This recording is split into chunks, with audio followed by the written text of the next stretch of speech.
The clock on the kitchen wall had just struck 7 when Margaret Collins stepped into the kitchen she had called home for over 35 years.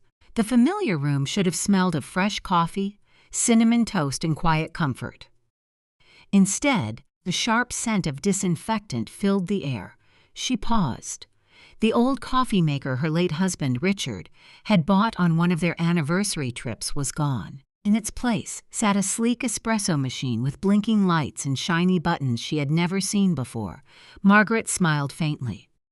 So even my coffee had to be replaced. She opened the cabinet and found her faithful coffee maker shoved into the back, behind several unopened boxes. Without saying a word, she closed the cabinet. Across the table, her daughter-in-law, Vanessa Brooks, tapped rapidly on her tablet while sipping a cup of espresso. Her son, Ethan Collins, stared silently at his phone, barely acknowledging his mother's presence. Margaret pulled out a chair and sat down. "Good morning," she said warmly. Vanessa nodded without looking up. Ethan mumbled something that sounded like a greeting before returning to his screen. The silence stretched for several seconds. Finally, Vanessa cleared her throat. "Margaret, Ethan and I spent most of last night reviewing our finances." Margaret looked up calmly. "Oh," Vanessa folded her hands together. "With the rising cost of living and my mother's medical expenses increasing every month, we've had to make some difficult decisions." Margaret simply listened. "We believe everyone living here should contribute equally." Margaret raised an eyebrow. "I already do." Vanessa smiled politely. "Not enough." Those 2 words landed harder than Margaret expected. She had never kept track of everything she paid for: the property taxes, the homeowner's insurance, the heating bills, the maintenance contracts, emergency repairs, landscaping, even most of the groceries. When Ethan and Vanessa had struggled financially 3 years earlier, she had welcomed them into the family home without hesitation. "You'll stay until you're back on your feet," she had told them. Back then, they had cried with gratitude. Now things were different. Vanessa slid a printed sheet of paper across the table. "We've calculated a fair amount." Margaret glanced down. Monthly rent, $800. She looked back at her daughter-in-law. "I'm sorry," Vanessa interrupted. "Starting next month." Margaret blinked once. "You want me to pay rent for my bedroom?" Vanessa nodded confidently. "Exactly." Margaret turned toward Ethan. Her son still hadn't looked up. "Ethan?" He rubbed the back of his neck. "The house is legally ours now, Mom." Margaret felt the words settle heavily inside her chest. Several years earlier, she had transferred ownership of the house to Ethan, hoping to simplify future inheritance issues and avoid probate after her passing. Never, not even once, had she imagined that decision would be used against her. Vanessa leaned back comfortably. "You don't have to think of it as rent. What should I call it? A household contribution." Margaret folded the paper neatly. "And where will this contribution go?" Vanessa answered immediately. "To help my mother." Margaret stared quietly. "So I would be paying for your mother's expenses, while living in the home I spent decades paying for." Vanessa shrugged. "We're all family." Margaret looked again toward Ethan. He remained silent. Not once did he defend her. Not once did he question the demand. Not once did he even meet her eyes. Something inside Margaret became perfectly still. She realized she wasn't angry. She wasn't even hurt anymore. She simply understood. For years she had mistaken dependence for appreciation. Every bill she quietly paid, every repair she arranged, every meal she cooked, every sacrifice she made. None of it had been noticed. It had simply become expected. Vanessa mistook kindness for obligation. Ethan mistook generosity for permanence. Margaret slowly folded the paper and placed it beside her empty plate. "I understand." Vanessa smiled, believing she had won. "I knew you'd see reason." Margaret stood. "I have a few things to take care of today." She carried her untouched breakfast plate to the sink before quietly walking upstairs. Once inside her bedroom, she closed the door and sat on the edge of her bed.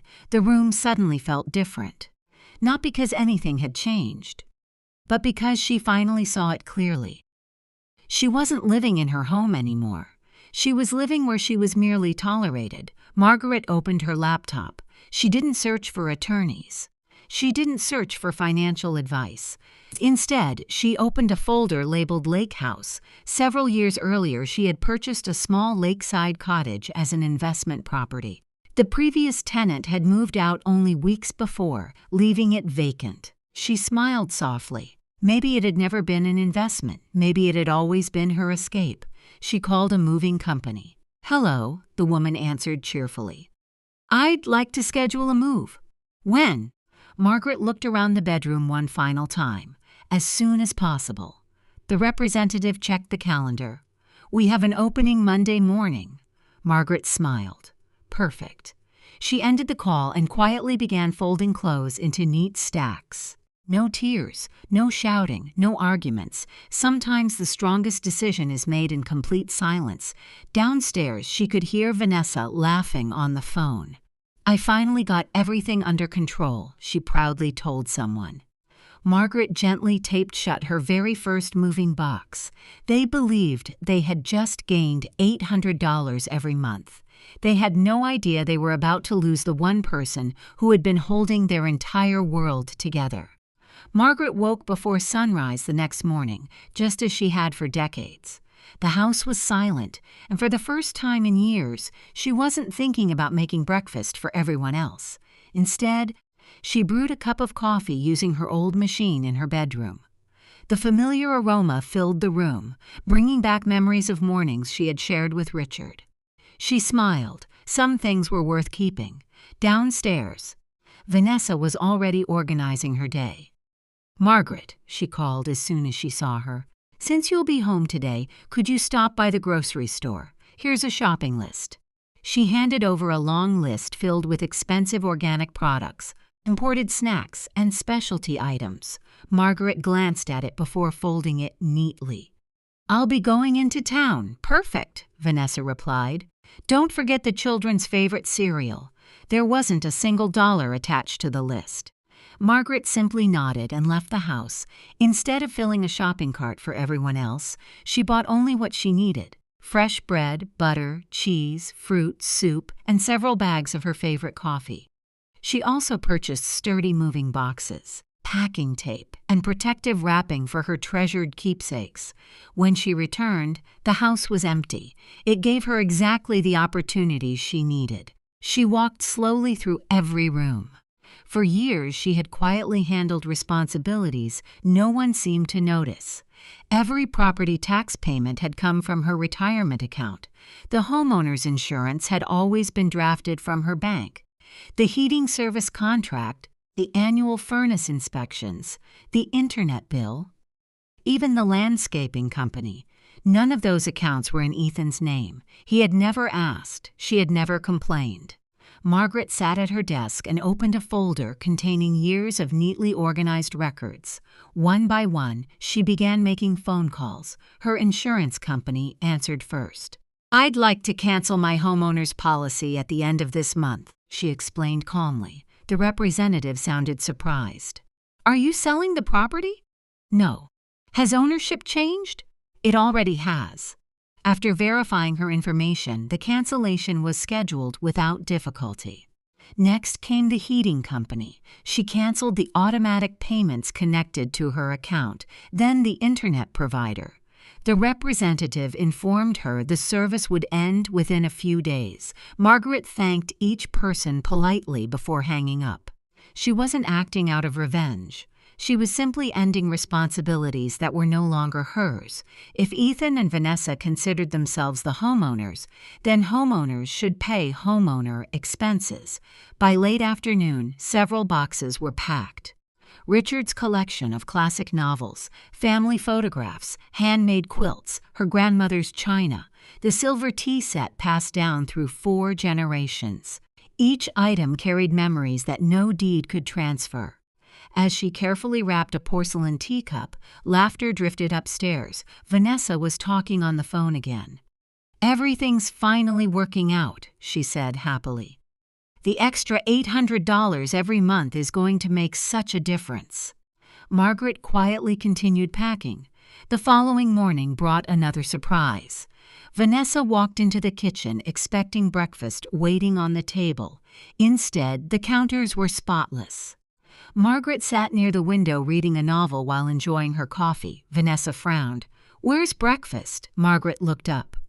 "I only prepared food for myself." Vanessa laughed as if it were a joke. "Very funny." "I'm not joking." "But you've always cooked." "I used to." Vanessa folded her arms. "So, what changed?" Margaret closed her book gently. "You explained that our relationship should be based on financial contributions. If I'm simply a tenant, then cooking, cleaning, and household chores aren't part of my responsibilities." Vanessa stared at her. "That's ridiculous." "I don't think so." Just then, Ethan rushed downstairs looking frustrated. "Mom, did you iron my work shirts?" Margaret smiled kindly. "No." "What do you mean, no?" "I had other things to do." Ethan sighed loudly. "I needed those today. The dry cleaner opens at 8. Neither Ethan nor Vanessa spoke. For years they had taken countless small acts of kindness for granted. Now every missing task felt like an inconvenience. Margaret wasn't refusing to help out of bitterness. She was simply no longer volunteering for a job no one appreciated. That afternoon, the annual heating technician arrived for the scheduled furnace inspection. After checking the system, he found Margaret. "The burner needs replacing soon," he explained. "The repair will cost around $500. Margaret nodded politely. "I appreciate you letting me know. So should I prepare the invoice like usual?" She smiled. "No," the technician looked confused. "My son owns the house now. Please discuss all repairs with him." A few minutes later, raised voices echoed from upstairs. "What do you mean $500? Why didn't anyone tell us? We don't have that kind of money right now." Margaret quietly turned another page in her book. For years she had shielded them from the true cost of maintaining a home. Now they were beginning to discover what ownership actually meant. And this was only the beginning. On Monday morning, the moving truck would arrive. Neither Ethan nor Vanessa had the slightest idea that while they were celebrating an extra $800 in expected income, they were about to lose the person who had quietly carried the weight of their entire household for years. The weekend passed with an uneasy calm. Margaret continued packing one box after another, while Ethan and Vanessa carried on as if nothing significant had changed. They assumed her silence meant acceptance. In reality, it meant she had already made her decision. Every item she packed represented a chapter of her life. Richard's favorite reading chair, the family photo albums, her sewing machine, the antique clock that had belonged to her father, the framed wedding portrait that had hung in the hallway for over 30 years. She labeled every box carefully, never drawing attention to what she was doing. When Vanessa noticed the growing stack near Margaret's bedroom, she barely glanced at it. "Cleaning out old junk?" she asked casually. Margaret smiled. "Something like that." Vanessa shrugged and walked away. She never imagined those boxes contained nearly everything that made the house feel like a home. Sunday afternoon, Vanessa's mother came over for lunch. As usual, Vanessa expected Margaret to prepare the meal. "Margaret," she called from the dining room, "could you make your baked chicken and that apple pie everyone loves?" Margaret looked up from the book she was reading. "I'm sorry, but I won't be cooking today," Vanessa frowned. "Why not?" "I already had lunch," Vanessa laughed impatiently. "I'm not asking about your lunch. I know." "Then could you please start cooking?" Margaret closed her book. "I don't work here anymore." The room fell silent. Vanessa's mother looked from one woman to the other, unsure what to say. Vanessa lowered her voice. "What has gotten into you lately?" Margaret answered calmly. "Nothing. I've simply stopped confusing kindness with obligation." Without another word, she returned upstairs. Later that evening, she received confirmation from the moving company. They would arrive promptly at 7:30 Monday morning. Everything was ready. Before going to bed, Margaret walked through every room one last time. The living room where Ethan had taken his first steps, the kitchen where countless birthdays had been celebrated, the backyard Richard had spent years landscaping with his own hands. Each space held beautiful memories. But memories didn't live inside walls. They lived inside people. And sadly, the warmth that once filled this house had disappeared long ago. Margaret returned to her bedroom and placed one final envelope on her desk. Inside was a simple list: trash collection days, the heating company's phone number, the chimney inspection schedule, information about the water filtration system, emergency contacts for local repair companies. At the bottom, she wrote one final note: I have already covered this month's expenses. From this point forward, all household costs belong to the homeowners. I wish you both the very best. She signed only her name, nothing more. She wasn't interested in blaming anyone. She simply believed action spoke louder than arguments. Monday arrived with clear skies. At exactly 7:30, the moving truck quietly backed into the driveway. The movers worked efficiently, carrying furniture through the front door with remarkable care. Margaret had prepared everything in advance. Within 45 minutes, her bedroom stood completely empty. She looked around one final time. The room echoed now. It no longer felt like hers. She picked up her purse, walked downstairs, and placed the house key beside the envelope on the hallway table. For a brief moment, she rested her hand against the front door. So long, she whispered softly. Then she stepped outside. The cool morning breeze greeted her as she climbed into her SUV. The moving truck pulled away first. Margaret followed behind. She never looked back. As the city disappeared in her rearview mirror, an unexpected feeling settled over her. Peace, not sadness, not regret, freedom. For years she had carried responsibilities that no one acknowledged. Now, for the first time in decades, she carried only what belonged to her. Nearly 3 hours later, she reached her lakeside cottage. The little house overlooked a quiet stretch of water surrounded by tall pine trees. It wasn't large, it wasn't luxurious, but it was hers. She unlocked the front door and stepped inside. Sunlight poured through the windows. Fresh air drifted in from the lake. The rooms were spotless, waiting patiently for their owner to return. Margaret set her suitcase down and smiled. I think I'm going to like it here. She spent the afternoon arranging furniture and unpacking essentials. That evening, she carried a mug of coffee onto the porch and watched the sun slowly disappear behind the water. Her phone remained silent for several peaceful hours. Then, just after sunset, it began ringing. Vanessa. She ignored the call. A moment later, Ethan, then another and another. Soon text messages flooded her screen. Where are you? Why is your room empty? Please answer your phone. Margaret looked across the calm lake before gently placing her phone face down on the table. For the first time in years, someone else's emergency was no longer her responsibility. She lifted her coffee, breathed in the cool evening air, and quietly smiled, knowing the hardest part of her journey was finally behind her. The real consequences, however, were only beginning. Margaret woke the next morning to the gentle sound of waves brushing against the shore. Sunlight streamed through the bedroom window, and for the first time in years, there was no pressure to rush into someone else's routine. She brewed coffee with her old coffee maker and carried the steaming mug onto the porch. The peaceful morning was interrupted only by the vibration of her phone. She looked at the screen. 23 missed calls, 14 text messages, 3 voice messages, all from Ethan and Vanessa. Margaret sighed quietly before opening the newest text. Mom, please answer. We need to talk. A second message followed almost immediately. The internet isn't working. The heating company says the account was canceled. What happened? Margaret read the messages without emotion. She had explained everything through her actions. There was nothing left to argue about. She finally replied with a short message. I'm safe and settled into my new home. Since the property belongs to you both, its expenses and maintenance are now your responsibility. I wish you well. Less than a minute later, her phone rang again. This time she answered. Mom! Ethan's voice sounded frantic. Why would you leave without telling us? I did tell you, Margaret answered calmly. I left everything you needed on the hallway table. We thought you were just upset. I wasn't upset. Then why did you leave? Margaret paused. Because I realized I was no longer living as your mother. I was living as someone expected to pay bills and solve problems. Silence filled the line. Finally, Ethan spoke again. The furnace isn't working.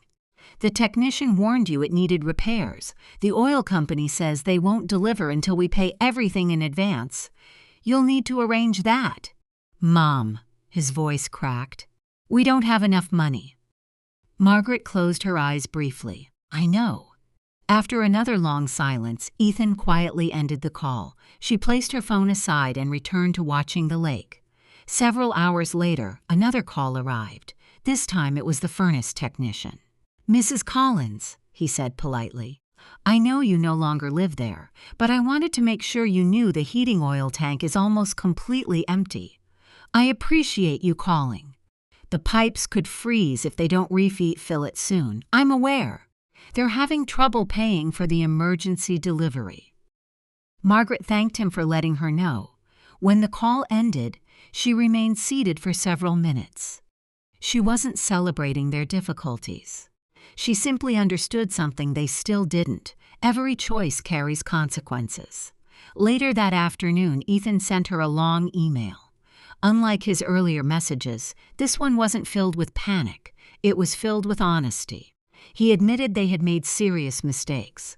Vanessa had convinced him that Margaret would always continue paying the major household expenses, even after they demanded rent. They had already planned how to spend the extra $800 each month before ever receiving it. Much of their savings had gone toward helping Vanessa's mother and paying for an expensive business course she hoped would increase her income. Now the money was gone. Without internet, neither of them could work from home. Without heating oil, the house was becoming unbearably cold. Without homeowners' insurance, every unexpected repair carried enormous financial risk. At the end of the email, Ethan wrote, Mom, could you lend us enough money to get through this month? I promise we'll pay you back. Margaret stared at the screen for a long time. Years ago, she would have transferred the money immediately, not because she could easily afford it, but because she believed rescuing her son was part of being a good mother. Now she understood the difference between helping someone and preventing them from growing. She replied with only a few sentences. I'm sorry, Ethan, but I can't continue supporting responsibilities that belong to you.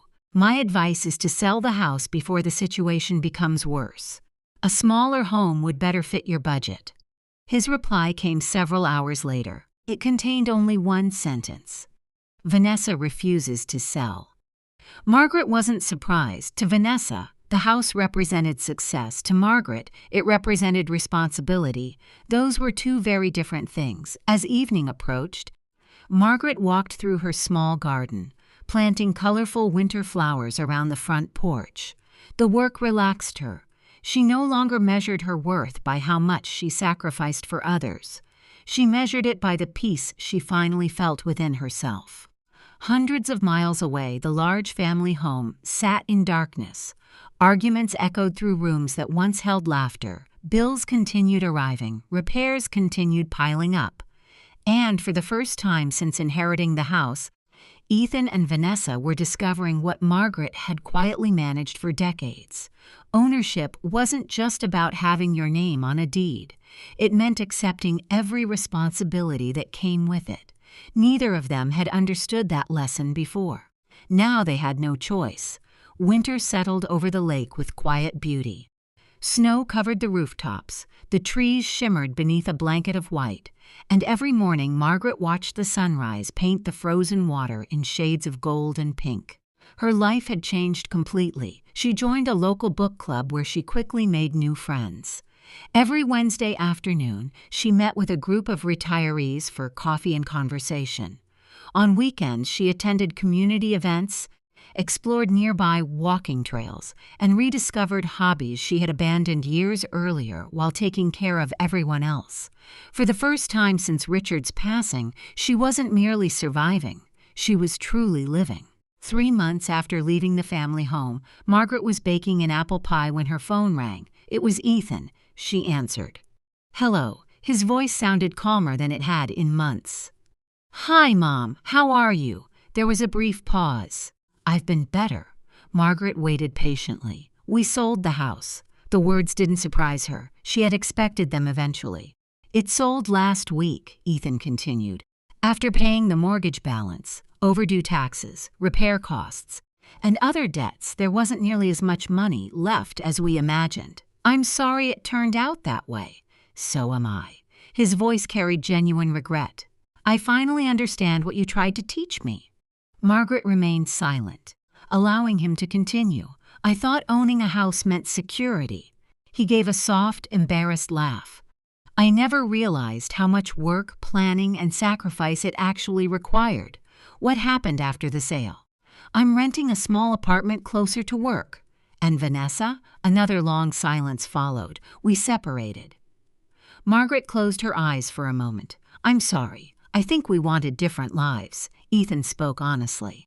"When everything became difficult, all we did was blame each other." Margaret didn't criticize Vanessa. There was no reason to reopen old wounds. Sometimes life itself became the greatest teacher. A week later, Ethan drove to the lakeside cottage. When Margaret opened the door, she barely recognized him. He looked thinner, more tired. But there was something else, a quiet humility that had never been there before. He held out a bouquet of fresh flowers. "These are for you." Margaret accepted them with a warm smile. "They're beautiful. I bought them myself." "I know." The two shared lunch on the porch overlooking the lake. Neither of them spent hours discussing the past. Some conversations no longer needed words. As Ethan prepared to leave, he stopped beside his car. "Mom?" "Yes?" "I'm sorry." Margaret looked into her son's eyes. For the first time in years, she saw complete sincerity. "I should have defended you."